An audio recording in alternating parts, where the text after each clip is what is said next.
మరొక పేర సంబంధాన్ని కలిగి ఉంటుందండి. దేవునికి స్తోత్రం. కింద రొట్టె పైన రొట్టె మధ్యలో కావలసిన సామర్థ్యం కలిగినటువంటి ఆ పూర్ణం ఎలా ఉంటుందో, శాండ్విచ్లా ఎలా ఉంటుందో చూడండి.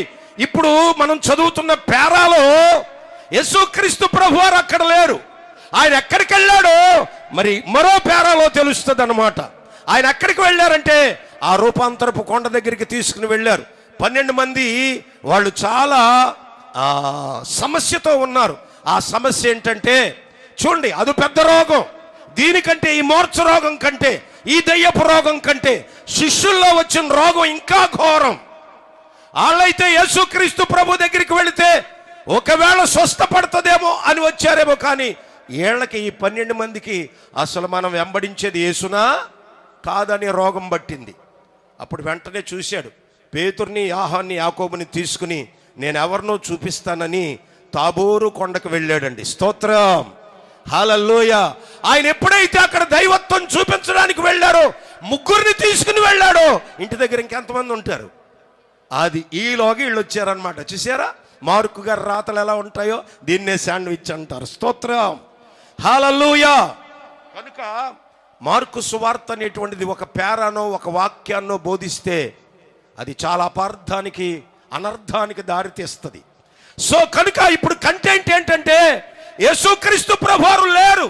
ఆయన ఎక్కడికి వెళ్ళాడు ఇప్పుడు అర్థమైంది మనకి. ఎక్కడికి వెళ్ళాడు? తాబోరు కొండ మీదకి వెళ్ళాడు. ఆ వెళ్ళి తన దైవత్వాన్ని చూపించి, ఆయన విశ్వరూపమంతా చూపించి, ఆయన దైవ శక్తినంతా చూపించే ఆ క్రమంలో ఆయన అక్కడ లేడు, తాబోరు కొండ దగ్గర ఉన్నాడు. ఆ సమయంలో మిగిలిన వీళ్ళ దగ్గరికి ఈ మూర్ఛ దెయ్యాన్ని తీసుకుని వచ్చారు. చాలా కుదిపేశారు, ప్రార్థించారు, ప్రయాసపడ్డారు, ప్రయత్నం చేశారు. సాధ్యం కాలేదు. ఎప్పుడైతే సాధ్యం కాలేదో ఇక వివాదం పెట్టుకుంటున్నారు. ఏంటి సంగతి? అసలు నిజంగా మీ దగ్గర దైవశక్తి ఉందా లేదా? మీరు ప్రజలు వంచిస్తున్నట్టున్నారు. ఆ యేసు ఎవడు? అసలు ఏడైనా ఎక్కడికి పోయాడు? ఆయన దగ్గరికి తీసుకుని వచ్చాం కనుక ఏడి అని వివాదం, తర్కం చేస్తున్నారండి, తర్కిస్తున్నారు. దేవునికి స్తోత్రం, హల్లెలూయా. ఆ తర్క సమయంలో యేసయ్య వచ్చాడు. దేవునికి మహిమ కలుగును గాక. వెంటనే ఆయన చూశారు. చూసి పరిగెత్తుకుని వెళ్ళి, బోధకుడా నమస్కారం అన్నారు.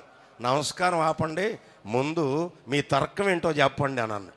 ఏం లేదు, ఇదిగో వీడు నా కొడుకు, వీడికి దెయ్యం పట్టింది, వీడు మూర్ఛ దెయ్యం పట్టింది. తల్లిదండ్రులుగా మేము బాధ చెందుతున్నాం, తల్లిదండ్రులుగా మేము చాలా వేదన చెందుతున్నాం. దేవుని బిడ్డ, ఈ రాత్రి ఇక్కడ కూర్చున్న వారిలో మన బిడ్డల గురించి మనం ఒకవేళ బాధ చెందుతూ ఉంటే, ఆ పిల్లలకు మంచి భవిష్యత్తు లేక వారు లోకానికి అలవాటు పడి, స్నేహాలకు అలవాటు పడి, ఓ రోగం, ఓ మూర్ఛలో, నా దేవుని బిడ్డ, మూర్ఛ రోగం ఏం చేస్తుందంటే ఎప్పుడైతే మూర్ఛ రోగం వస్తుందో వాడిని పడద్రోసేస్తుందంట. ఆ రోగం పడద్రోసేస్తుంది.